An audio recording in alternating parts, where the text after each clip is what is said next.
Olá, boa noite.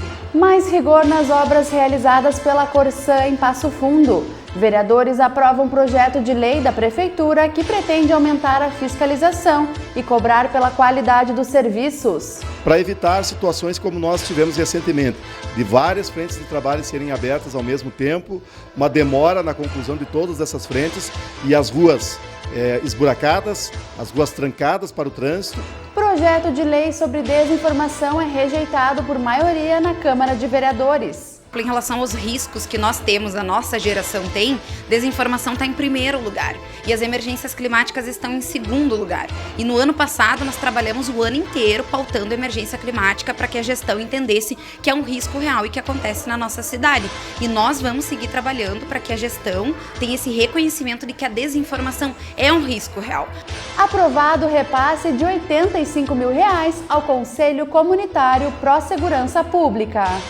Para agilizar a liberação desse recurso, foi modificado esta aprovação, esta lei, e o recurso, ao invés de ir para o Estado, ele vai para o CONSEPRO, que é o Conselho Pró-Segurança Pública aqui de Passo Fundo. Projeto de lei do vereador Edson Nascimento, que institui o programa de iniciação esportiva, começa a tramitar. Tivemos a oportunidade de criar dentro do gabinete esse projeto, de iniciação esportiva, que é um projeto que entra no contraturno da criança, na escola. A partir de agora, no canal da comunidade.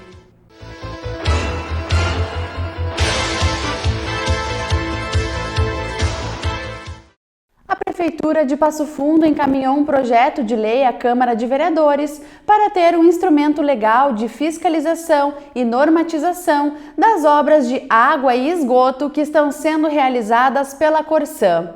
O projeto foi aprovado por unanimidade. A obra acaba, mas o asfalto não volta a ser como era antes. Os desníveis são evidentes. Além disso, a empresa Corsã, a IGEA, começa muitas obras ao mesmo tempo, sem informar adequadamente os prazos de execução, segundo o vice-líder da bancada governista, o vereador Ronaldo Rosa. Para ter um instrumento legal de fiscalização e normatização, a Prefeitura de Passo Fundo encaminhou um projeto de lei à Câmara de Vereadores, que foi aprovado por unanimidade. É um projeto que está entregando ao Executivo um instrumento legal para que possa acompanhar mais de perto as obras realizadas pela AEGEA Corsã, aqui em Passo Fundo, para evitar situações como nós tivemos recentemente, de várias frentes de trabalho serem abertas ao mesmo tempo, uma demora na conclusão de todas essas frentes e as ruas esburacadas, as ruas trancadas para o trânsito. Então, esse projeto ele vai estabelecer prazos. A Corsã vai ter que informar antecipadamente, antes de iniciar a obra, o início da obra e o prazo de término. Se não cumprir os prazos, a lei traz sanções. Também a questão de não iniciar uma nova obra sem terminar a anterior. E, além disso, um outro exemplo que a gente pode citar é a questão da pavimentação, a recomposição da pavimentação. Hoje a gente tem visto que a Corsã tem feito várias obras, tem sim uma demora nesse período, mas tem tapado os buracos das obras que são realizadas, mas ficam muitas ondulações no asfalto. Então, o município também, através desse projeto aprovado hoje, vai poder ir lá, conferir no MOC e dizer assim, olha, aqui não ficou bom e a Corsã vai ter que refazer a pavimentação. Então, são algumas ações que esse projeto vai permitir que o Executivo possa ter mais poder aí para cobrar melhorias na qualidade desta prestação de serviço. E o projeto de lei de autoria da vereadora Marina Bernardes sobre desinformação foi rejeitado pelos vereadores por 12 votos a 5. A votação aconteceu na sessão plenária da última quarta-feira. O projeto da vereadora previa reconhecer a desinformação como um risco real para a sociedade. A ideia do projeto era poder blindar os grupos mais vulneráveis de serem atingidos pela desinformação. O projeto versa sobre o combate à desinformação, então tinham campanhas, nós defendemos que as pessoas saibam quais são, por exemplo, os sites de checagem. Nós temos hoje no Brasil golpes que acontecem desde população idosa até crianças. Então nós estamos defendendo que essa discussão aconteça na esfera municipal. Nós entendemos que por mais que ainda não se tenha um projeto a nível federal, como foi inclusive debatido em plenário, nós temos uma lei, né, de 2014 sobre o uso da internet, e nós temos o PL das fake news que foi citado inclusive em plenário. E é difícil esse PL avançar porque esbarra na ideologia, né, dentro da Assembleia, e não é diferente aqui na Câmara de Vereadores. Infelizmente a discussão girou em torno disso, né, censura, liberdade de expressão. Por outro lado, nós estamos trabalhando com educação midiática, que é uma matéria fundamental, que inclusive hoje já se discute para que aconteça em currículos escolares. Nós, enquanto legisladores na esfera municipal, não podemos fazer uma contribuição para currículo, mas então fizemos uma contribuição, né, oferecendo um programa para o município para que faça campanhas para que as pessoas saibam quais são fontes confiáveis, e isso evita prejuízos, né, que vão desde a questão econômica até preservar vidas. No entanto, a maioria da Câmara não pensou o projeto da mesma maneira. Com 12 votos contrários, o PL da vereadora foi rejeitado. Vereador da base e um dos votos contra, o vereador Ronaldo Rosa explicou um pouco da sua visão. Bom, esse projeto, ou esse tema, né, de combate à desinformação ou de combate às fake news é um tema que está sendo discutido nacionalmente. Já há alguns anos no Congresso Nacional, e essa matéria não anda, né, não evolui porque realmente não se chega num denominador comum. É possível nós começar pelo município? Eu acredito que sim, mas a gente não pode fazer isso através de uma lei onde a gente vai talvez criar algumas obrigações para a administração municipal. Então o que eu sugeri? Que seja feita uma indicação ao Executivo, e aí o Executivo poderá inclusive aguardar uma definição dessa discussão lá no Congresso, e aí, baseado nesta indicação, colocar esse programa em vigor aqui na nossa cidade. A gente entende que não é começando aqui por Passo Fundo que nós vamos conseguir fazer esse combate, que isso sim tem que ser uma medida nacional e que cada município faça então a sua regulamentação. Líder da oposição, a vereadora Regina dos Santos se mostrou descontente com o resultado e entende que há uma visão ideológica guiando a votação. Eu lamento muito, né? Primeiro, a votação que tivemos hoje, onde o projeto ele foi rejeitado. É bem isso, né? Dentro das bolhas do lulismo e do bolsonarismo, a gente não consegue discutir para além disso. O combate à desinformação, ele precisa ultrapassar as barreiras ideológicas.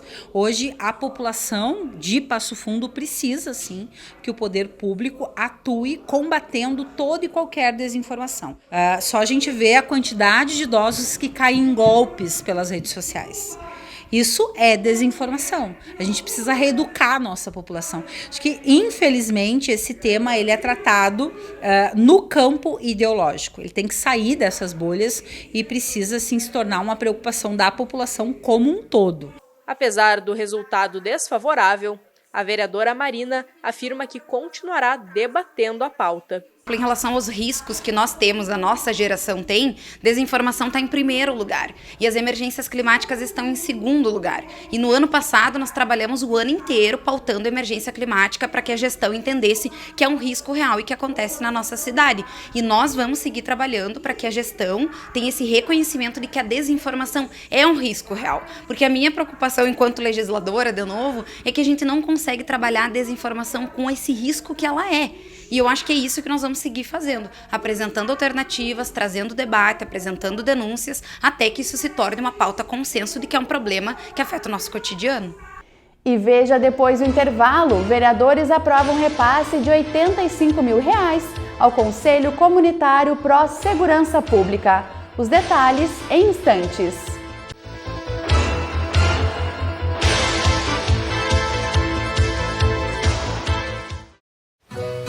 Estamos vivendo um momento único no Rio Grande do Sul. Por isso, o governo do estado está trabalhando intensamente para reconstruir as estradas afetadas pela enchente. É o nosso Plano Rio Grande.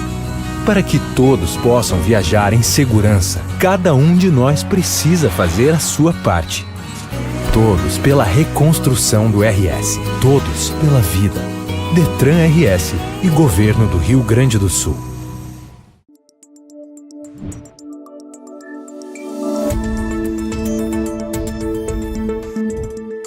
Dor torácica é um incômodo ou dor sentida no peito e região do tórax.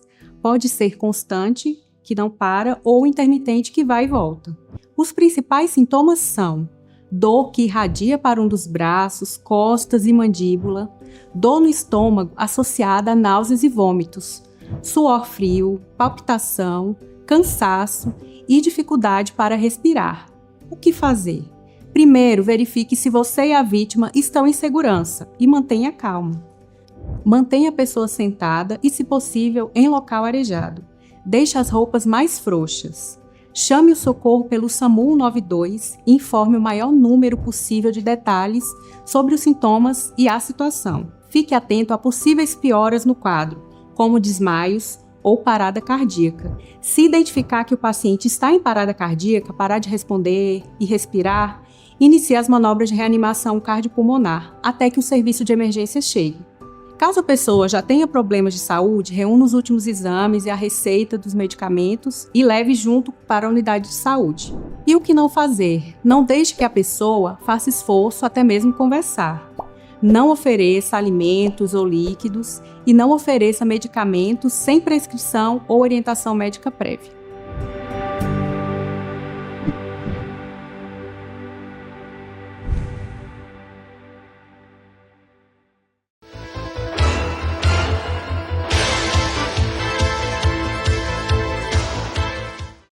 O projeto do Executivo que solicitava autorização dos vereadores para repassar R$ 85 mil ao Conselho Comunitário Pró-Segurança Pública, o CONSEPRO, foi aprovado por unanimidade.